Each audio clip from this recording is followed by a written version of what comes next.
Hello, everybody, and welcome back to the next episode in our series of the quintessential bulletproof practice owner's manual for success. Hopefully, you appreciated the previous episode, took lots of notes, did some homework. Now, get ready to do some more work on your business. Get out pad and paper, and let's go. Hello, and welcome back to the podcast. I am Nathan Shields and got my partner Adam Robin on with me. How you doing, man? What's up, man? I'm doing great. Hey, this is cool. We've recorded 4 episodes so far regarding building out the perfect practice manual, and I'm excited about what we put together so far. We went through the foundation of creating your initial entity, your habits for time management and focus. Talked about financial mastery, and the 4 bucket marketing system. I guess this is part 5. If I said part 4, I'm wrong. This is our 5th one. We've done 4 so far. This is our 5th one, and today is going to be a little bit higher level stuff again, but important to implement into the company because it's all about sales. And I hate to talk about sales because, and I know all physical therapists, they kind of cringe. They're like, I don't want to be salesy. I don't want to do sales. Da, da, da. But you have to. I mean, if you're a physical therapist, you're selling a plan of care. And if you're not selling a plan of care, you're not fulfilling your purpose as a physical therapist. I mean, there's sales throughout the organization. The front desk has to get people in the door to arrive at their visit, and there's some kind of sales process going in there. But long story short, part 5 is all about clinical sales. What do you want to say about clinical sales, Adam? Man, you're selling every day. You're selling every day. Nathan, what's your favorite place to eat? Favorite place? I'm a Thai food fan, so I don't have a specific place, but if it's Thai food, good Thai food, I'm happy. Yeah. What do you like about Thai food? I love the flavors. It's filling. It also feels kind of fresh. Are you selling me on Thai food right now? No, I'm not. You are. But I am. This Right? is why It's it's like great. Yeah. you sell every day. If you've ever convinced anybody, if you've ever sent out a birthday card, you're selling people on the idea to like come to your birthday, right?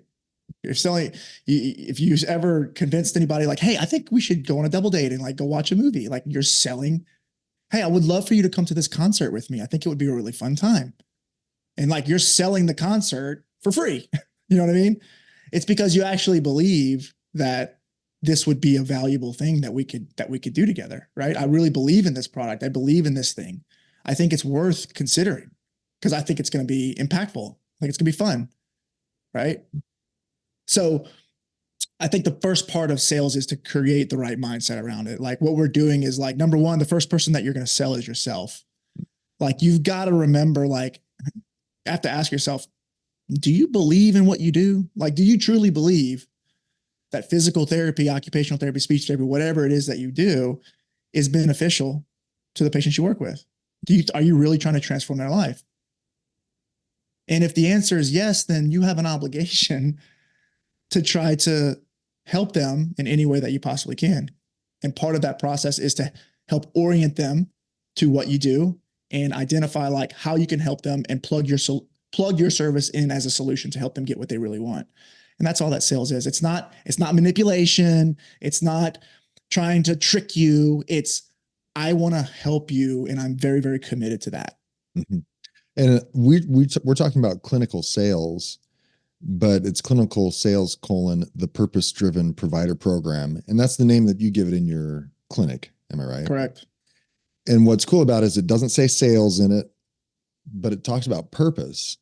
And like I said, like I gave the example, if the front desk is going to really live out their purpose to a great extent, they are going to sell the idea to that person on the phone that they need to come in for physical therapy at the time that they scheduled for it, and that they shouldn't cancel or they need to reschedule and come in at the frequency that they should come in at.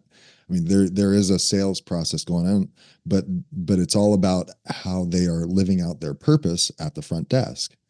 It's the same thing with the provider. We don't talk about it as sales when we're talking about the plan of care that we're coming up with in an initial evaluation situation, but it is fulfilling our purpose to be successfully getting results with patients, right? That's our job as physical therapists, is to help as many people as possible, as much as possible. And we do have to, quote unquote, sell our services during that plan of care presentation so that they come in and get the results that you can get them. And it goes further on, and we'll talk about it over the course of this podcast episode. But I like that you gave it the name, the Purpose-Driven Provider Program.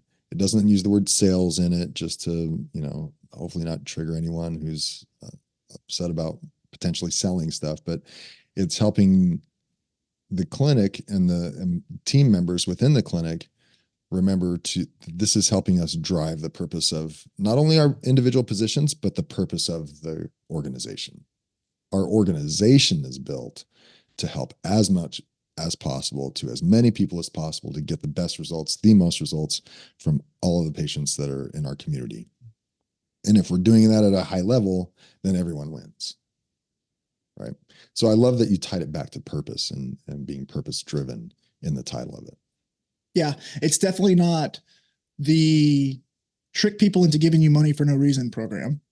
Yeah. It's not the be unethical and try to steal people's money when they're not looking program. It's like we're trying to serve massively. And the way that we communicate and the way that we align like everybody around our purpose and our mission and like the impact that we're really trying to make in people's lives. And part of building a great culture is sharing a language of service, right? Like we need to communicate that we are here to help and that we truly want to help you. And that's all part of what the sales process is.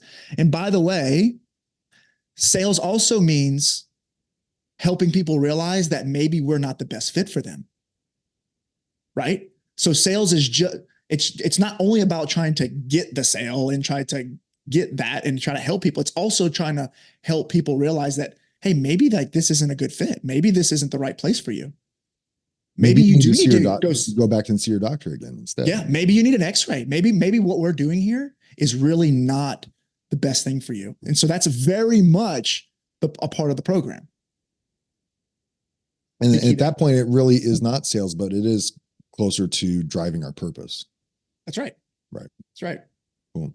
So where do you start with this? How did you develop your purpose-driven provider program so that every member on your team recognizes their part in the quote unquote sales process? Well, I think step one, like we just mentioned, is always the mindset, right? Mindset. There's mindsets around sales. There's mindsets around marketing, mindsets around recruiting, mindsets around all that stuff, KPIs, production. So the first thing to do is like define it. What is sales? What is it? How do you define sales? And what are some of the ways that you can align your team around sharing some language around what sales is and what it isn't? And like, what do you want to be known for around sales? And how are you committed specifically? Like, how are you committed to helping people? And more importantly, how strongly do you believe that what you do can actually help people? And so there's some common language that you'll want to build around that with your team. There may be a few books that you want to have referenced in that, right? And so creating an agreement with your team around what sales is the foundation of the program. Yeah. Since you brought it up, the definition of sale is the exchange of commodity for money, the action of selling something. So, and it's an exchange. We're talking about an exchange, right? And so you want to set that up with the people that you're working with and how that exchange is happening at each interaction. Mm-hmm. Is that about right? Is that? Yeah, that sounds great. That sounds great. And so, another way to define it is, sales is serving others so that we can help them realize what's most important to them and what they really want. And then enrolling them in the idea of like taking action towards it. Mm-hmm. Whether that's with us, whether that's without us, right? That's what sales really is. in our Yeah. practice and in our program. Yeah. Casting a vision out there and hopefully defining it well enough so that they also can see the vision for what it is, and then inviting them to buy into that and working together to achieve that vision. Right. That's right. That's That's another right. way of defining it. Right. That's right.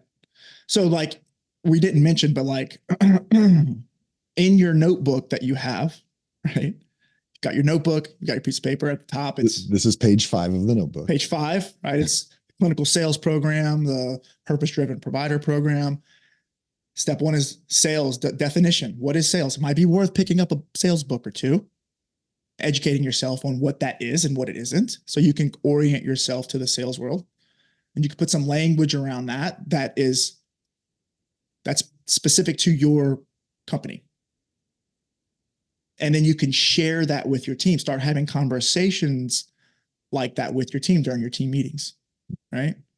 So that's what you should have, like right at the top. Sales. What is sales? What does it do? What are we meant to do? What's our purpose? All right. That's a big part of it. Yeah. Revisit the purpose conversation as well. That's right. Purpose. That's right. And if we get more people, if we are able to attract more people or get more buy-in from more people into our organization, what we're here to do, would that be good for us? Correct. And how would that affect our business if we got more people to commit to their idea of physical therapy and showing up all the time? Would that be good for us? Yeah. Could we do better at that? That kind of thing. Can we help more people? Yeah. All right. And speaking of books, are there any in particular that you came across that you liked? Oh man. So the one that comes to mind is Sell or Be Sold by Grant Cardone. Mm. Grant Cardone is a controversial figure, but he's written a few books, and that's a fantastic book that outlines the importance of selling yourself first, right? So helping you realize that the most important person that you can sell is yourself. And that if you don't believe in what you're doing, you're never going to make the impact that you really want to make. Gotcha. And when you start establishing that mindset and establishing that belief in your company, that's a really powerful book to help you with that. I had a book, and I'm forgetting the name of it.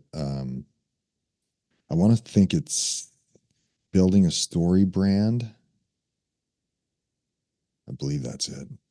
That was great in that it's Building a Story Brand by Donald Miller. And it talks a little bit more about branding. But it also helps you recognize that what people are looking for, and in this case, patients, clients are looking for, is they're not looking for a hero. And I love that he lays this out in the first part of the book. They're not looking for a hero. They're looking for a guide, because each of us are living our own hero's journey, if you will. And we are the heroes of our own story. What we're looking for is a Yoda, a sensei, to guide us and direct us, and the Obi-Wan. But we're the hero of the story. We're not looking for the hero to come and slay the dragon for us. We want to be the ones to slay the dragon. So as you're approaching sales, and I say this because I haven't really read a lot of sales books, but this is the one that might approximate that the most, was Building a Story Brand, and how you can look at a website, and if it's all about, we're the best and we have all these certifications, and this is why you need to come see us, because we're cooler and we're better and we provide hands-on manual care, which every other therapist says. But they're not looking for that. They're looking for, well, you're not talking about my pain points and what I'm looking for. You're all talking all about yourself, right? And so Building a Story Brand, long story short, Building a Story Brand was a book by Donald Miller that I appreciated regarding sales. Absolutely. I think the next place to move into is, and we alluded to this slightly in the last episode, but the next section of your manual is going to be building out that patient life cycle inside your practice, right? And understanding what the experience is for your patients when they come in, right? So patients walk through that door on their first visit, Well, let's back it up. Let's back it up. Let's back it up a little bit. Patients have that first phone call with you, or check out your website. Right. Right. You could even back it up to the website. Mm-hmm. But that first, I guess, quote unquote, air quotes here, physical touch point there is going to be that phone call. The phone call. Mm-hmm. Right. They're actually communicating with you, with somebody who's representing your organization. It's important that we have some very distinct language that we choose to use during that call. Because like you said, like, we're not the heroes. We want them to feel like the hero. We want them to feel understood. We want to get clear on like what's important to them and how we might be able to serve them. Right. So there's an outcome that we're looking for in that call. Right. And part of that outcome is going to be, number one, what do they really want? Number two, can we help them? And number three, are they scheduling an appointment with us? Right? Like that's the goal. That's the intention. And the only thing that you can do to manipulate or control that outcome is the way that you speak to them. Mm. Right? So having some very clear scripting around like what your front office is saying during that call is really, really important. This patient experience life cycle is something that I've laid out in the past. It was a number of years ago where I went through it by myself, but each person can do it themselves. And I'd recommend they do it and not just look for someone else who's already done it, because it really doesn't take a long time. But just imagine at what points are we interacting with the patient, the potential patient, the patient, and then the discharged patient all along till their balance is finished at zero, right? Mm-hmm. Well, even at the end of zero, after zero is past patient experience, right? So I think I counted, I don't know about you, I think I counted 13 touch points there. And I think I included maybe the website, but after that was the phone call. And after that was the first visit, and then each subsequent follow-up visit, progress report visit, a discharge visit, you name it, all the way through billing collections and balance paid off. I think I counted 13. Maybe I'm over speaking it, but a great exercise to go through, and what we've done in the past and what you're using the same model for, what we've done in the past was how can we better show our values at each of these touch points? And this is something that honestly, I did a podcast with Jerry Durham probably 4+ years ago, all about the patient experience. And we talked all about this. Is how can we improve the patient experience by showing our values better? How can we make it better for the patient? How can they feel our values being lived through this touch point at each point? But what you're saying is taking it, just using the same time frame, the same life cycle, to say, how can we improve our sales? How can we better show our purpose at this point?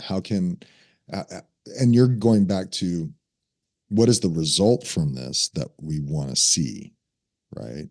So at that initial phone call, what's the ideal outcome for that, and what kind of language do we need to use in order to achieve that?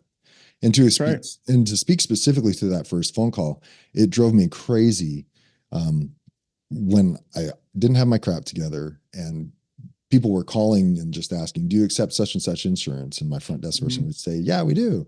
They're like, great. And hang up. I'm like, no. Thank you, bye, click. You just lost an opportunity. They're not just window shopping. Right.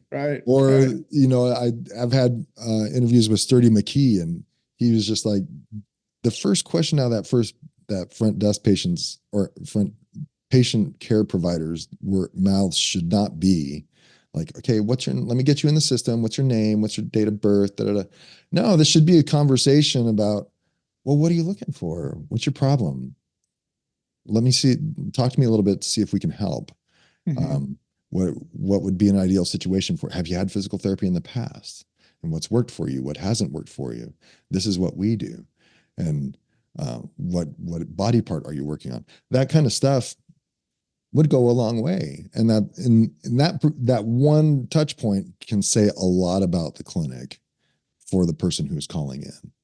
is how they're being treated during that first phone call. It's invaluable to really nail that part. Yeah, I think that to me, what helps me kind of wrap my head around it is like and when I say we, like our team, me as the owner and my team, like we're going to take 100% ownership of that experience.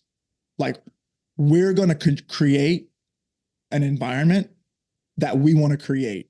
Like when people call our clinic, we want them to be like, I can tell very quickly I'm on the phone with Southern Physical Therapy Clinic because they're doing things in a very unique way. Mm-hmm. Right. And it's not just like another random office that we're calling. Right. So like we are like, how do we want them to feel? What do we want to make sure we communicate? What do we want them like? How can we help them better? And we're going to take ownership of how they feel. We're going to take ownership of like how they interpret what we're saying. Like we're responsible for the interpretation. Like we're 100% responsible. So get like really granular in there and make sure that you're like taking ownership there and make it good, right? If you make it really good, you'll get great outcomes and your patients will be super happy.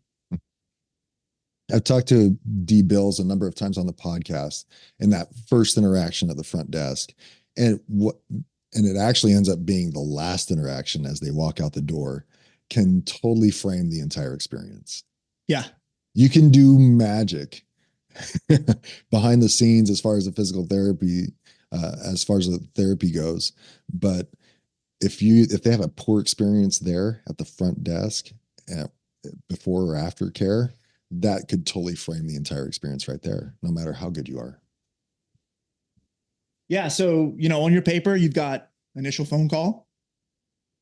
How do we want them to feel? What's the product of that phone call? What's the scripting that we want to make sure we cover? What's the outcome we're looking for? Build that into your practice, standardize it, train your front desk on it. This is what we say. This is how we This is what we say. This questions. is how we say it. This is our purpose. Here are some FAQs. Be prepared to answer them. That kind of stuff. So there probably are 13, but what we're going to do is go through 6. Okay. We'll do six big touch points. And there's a few touch, right? Mm-hmm. So the second touch point there is going to be the intake process. Mm-hmm. Right? We all know about that intake paperwork. Yeah. Right? There's probably, if I had to guess, there's probably some really important information that you would want the patient to understand during that intake process. Really, we want to be very clear about what's expected, about what is owed, about what they can expect from us, how to behave here, how not to behave here, right? We also want to give them clarity on, like, this is what you wear when you come to therapy, right? This is going to be your therapist. You're going to be here for an hour. All those things, right? The intake process is really, really important because that's a big piece. That's a big place where you get to educate. You get to educate your patient. And when you can really pour into them at that touch point and really provide them with massive amounts of education and serve them at a high level, then the amount of confusion that they have during their stay with you is going to be a lot lower. Mm-hmm. Right. And when they're not confused, they're able to sit there and relax and get served by your clinicians. Yeah. So that intake process is really important. It's huge. And you can imagine that it's similar to onboarding a team member to your team. Exactly. What I know you do this because I've seen you do it. And that is, this is what it looks like to have a successful physical therapy experience. Right. And educating them on that. And if your front desk is giving them a taste of what they're going to hear at the initial evaluation, that's going to be super strong in that this is how you can guarantee greater results, best results from physical therapy. And that is you're going to come at the frequency that you're supposed to come at, right? You're going to give them updates on the things that you've done, that you haven't done, and how you're feeling at that time. and you're going to come and you're going to complete the entire prescription or plan of care that the therapist provides for you.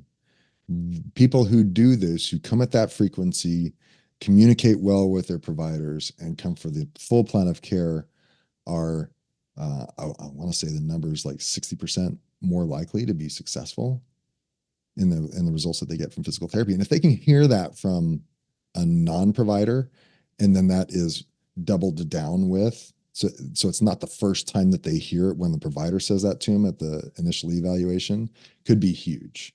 I just think stacking the same verbiage on top of each other really hits it home to the patient as they're coming in the door. So having the front desk person talk to them about what a successful experience looks like can be great. And they might even have to remind them as they're coming back out of the initial evaluation to schedule their appointments. Okay, remember, we really want you to come in at the frequency. What was the frequency that they recommended? Okay, we really, to get the best results, the maximum results, you're going to want to come at that frequency, right, for that period of time. So having that kind of language can also really help at the front desk to prepare the patient to buy into whatever the physical therapist is about to present to them. Yep. Love it. You're teeing them up, man. Like, are there any questions? Is there any confusion? How can we support you here? Right. So you do that really, really well, serve them well. They come in, it's like, oh man, this is exactly, I'm super clear, right? I'm super clear on like where I'm at and who these people are and what's expected of me and what I can expect. Like I am just so prepared, right? Next thing you know is the next touch point is the initial evaluation, right? At that point, that person, that patient is handed off to your clinician. And there's a right, everybody that's an owner, you have your secret sauce way of delivering the initial evaluation, right? Of course, you're going to have your SOAP, your SOAP node, and you're going to set some goals. You're going to do your PT thing, but you're also going to communicate in a way that's very specific to you. You want to make sure that you're listening in a way that's very unique so that you can capture the information that's important to you. You want to make sure that you communicate specific things during that eval to make sure that you're managing any questions or any confusion that they have, right? You want to make sure that that person is fully served and supported. They feel heard, and there's a lot of trust built. So there's a way of doing this that you have inside your head. And a lot of challenges I see with younger owners is they have a hard time letting go of this to other providers because they don't have this documented. They don't have this kind of systemized yet, right? Because they're so concerned about like, hey, I want to make sure that this PT is delivering maximum quality, just like I do. And so the way to do that, the solution is to get this out of your head and to get it on paper, right? So it's like, what is your subjective like? What do you say? Why do you say it that way? What are you hoping to achieve there? What outcome are you looking for? What does your objective look like? How long does it take? How many special tests do you do? Why? Right? How do you set goals? How do you close it? How do you solidify that buy-in?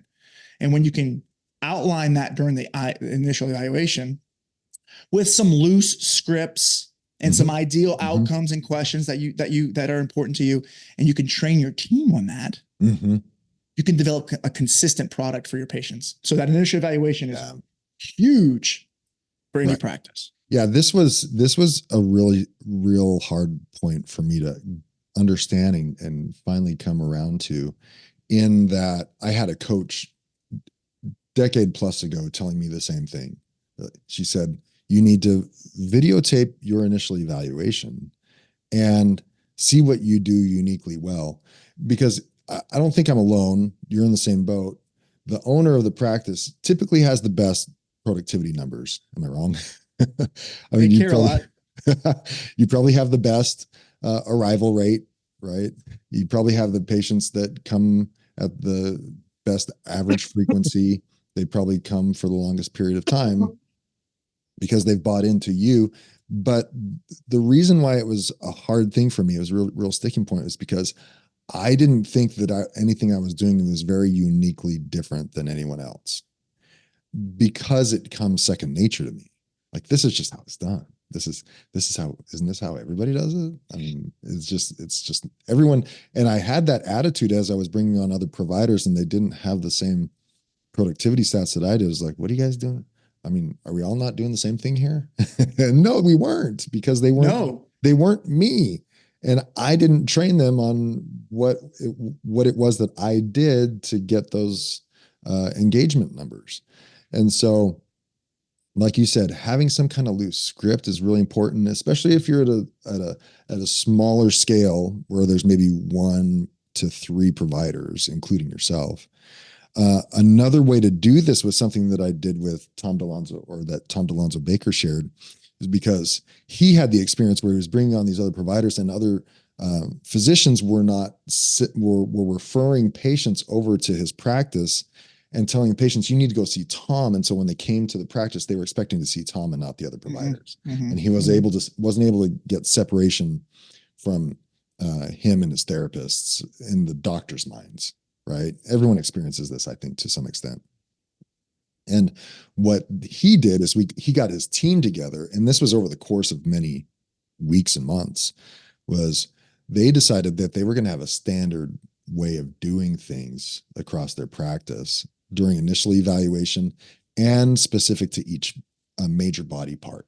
Right. This is the home exercise program that we're going to all agree is kind of our for the knee and the back and the for the knee and the back and all that kind of stuff. Yeah, we're going to figure that out. So this is standardized. We come to agreement. This is our protocol. Very rare exceptions do you go off of the protocol. You can add some things to it, but this is our basic standard of care for each of these according to our practice. That way, when someone gets referred over from the physician, it's not just Tom, who is providing unique care that no other provider can provide, but Tom and everyone else is going to provide the same, pretty much the same care. And to your point, they're going to use some of the same verbiage. They're going to agree that we're a 3-time-a-week clinic, or with these cases, we are 2 times a week, or, they're going to have some kind of agreement, some standard of care to the practice. And that can go a long, long way especially if you're looking to expand. If you want to stay a small practice, it might not matter too much, especially if each provider has a unique specialty. But if you want to have more than a couple providers, all providing the same niche of care, and wanting to go beyond the clinic to maybe a second or third clinic, that standard of care and the verbiage that you're talking about, having that script is vital. You want them to have, I don't want to make it sound cheap, but you want to have the McDonald's experience where it's systematized. We know we can punch patients in and get these results because we're all saying these scripts, using the same recipe, if you will. Yeah. If you really, really care about your patients and your team, you just got to do this. Like just a massive way to serve them each. Like you're giving your team so many tools, and you're giving your patients this amazing experience. Like I've seen new grads that we've hired 2 months into their training, just like looking like they look like seasoned, like rock stars, because they're so trained. They're so trained on like how we do things, and they're so bought in. It's like confident, secure, like powerful. And then like you walk in the clinic, and like I haven't been to the clinic in 2 months, and they're like, Adam, the patients, they're like, Adam, like, I just want to say, man, your therapists, they are amazing. They are just, I cannot tell you how much, like, they are just amazing. I don't know what you guys do here. I'm like, yeah, I know what we do here. You know what I mean? Like, it's just incredible. It's incredible. It's like, it's a really valuable thing.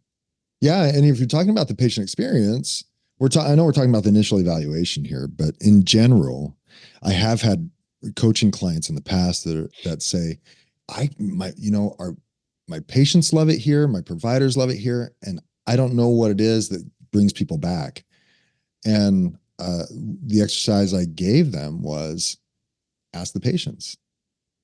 why do the patients love being here? What do they notice? Why do they come across town to come and see you?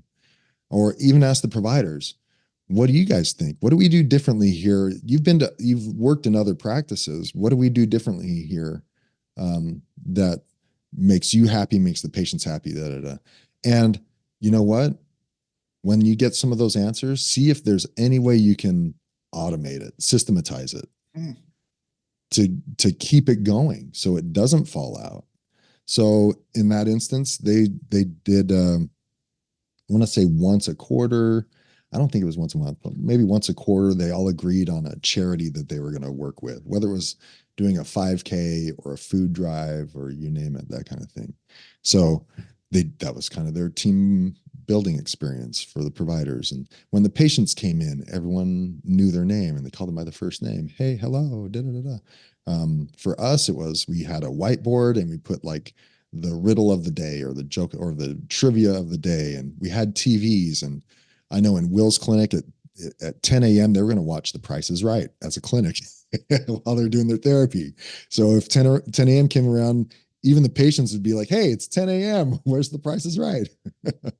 Right. And they'd answer some of the questions and stuff.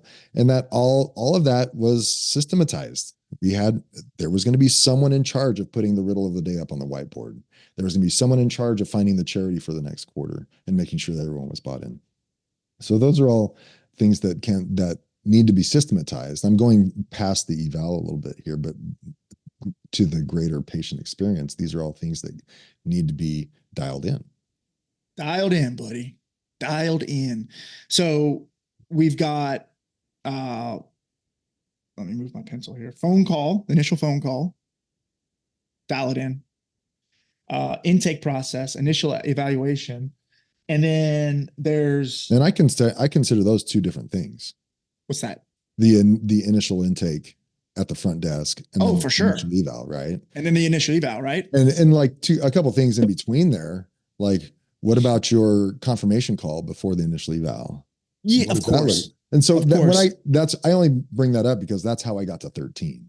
Right. There's also the confirmation calls, the email that you send. The email that you send, like, hey, I hope your first visit was good. If you have any questions, make sure you contact blankety blank, and your home exercise program is important. That's like a formulated templated thing that goes out, right? Those are also touch points, and I think that's how I got to 13. So I'm going to do 2. The next 2 in a row is going to be similar. You're going to have the check-in or the progress note, right? Well, I also had a separate one for the daily visit. Correct. So like you'll have your daily follow-ups. What is the visit, the subsequent regular visit going to look like? That's another touch point. But yeah, let's move forward to the progress report. Right. And then you're going to have the big touch point of the check-in. Right. It's almost like the re-eval. It's like, all right, let's see how you're doing. Mm-hmm. Hey, what's up? What's going on here? Then the next major touch point after that would be the discharge. Right. Right. And I think that the mistake that we make, that I've made, is we treat the progress note and the discharge kind of like a daily note. It's kind of like, hey, Nathan, come on in. Let me take some range of motion. All right, jump on the bike. Let's get going. It's like, no. Have a conversation with the patient. You know what I mean? Like, make sure we're asking them, like, hey, what's your experience like with us? How are things going here? Like, from curious, Nathan, like from 0 to 10, like, how would you rate your experience with us? Is it, are we hitting a home run? Are we hitting a single? Are we hitting a double? Like, is there anything we can do to get better here? Are we satisfying your needs? Right? Here's another great question. Hey, would you be willing to refer a friend or family member to us? Right? Probably a pretty cool question. Yeah.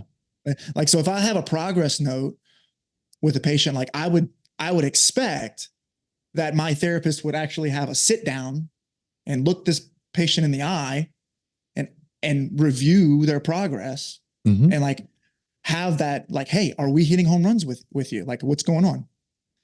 Same thing with the discharge, right? You're going to have that touch point where it's like, hey, these are all the things we've accomplished. Is there anything that we're missing? Would you consider this a home run? Oh, really? Home runs, 10 out of 10. Fantastic. Would you be willing to like leave us a review or a testimonial about your experience with us? Would you be willing to share your experience with your physician that referred us? You know, all really important things. So those two touch points are really, really important as well. Yeah, I think they are super important because you really want to highlight the progress that they've made, because it's our human nature to focus on what's still left. Like, I'm not where I want to be. And because I'm not where I want to be, I'm upset about it or yada, yada. But we don't recognize the gain that we made in the past. And so you want to really highlight the gain you made in the past with the intervention that you provided. Like, oh, well, look at these objective numbers. You were here and now you're here. Here are these functional tasks that you can do that you couldn't do before, and to show the value that you're providing. So you kind of have to retrain the patient to see the success that's been achieved over that time. And I think it's important to have the conversation like you're talking about, simply because I think we are losing our, what's the word? Not losing trust. That's too strong, but we're losing the battle if a patient is coming in and saying, "How much longer do we got?" Like, if they're saying that, I'm assuming it's coming from a place of, I don't know if I want to keep doing this. And it seems like there's no end in sight. And if you're hearing that, I would say that you're probably failing in the communication side of things as the provider, because you're not telling them where they are in the course of the care.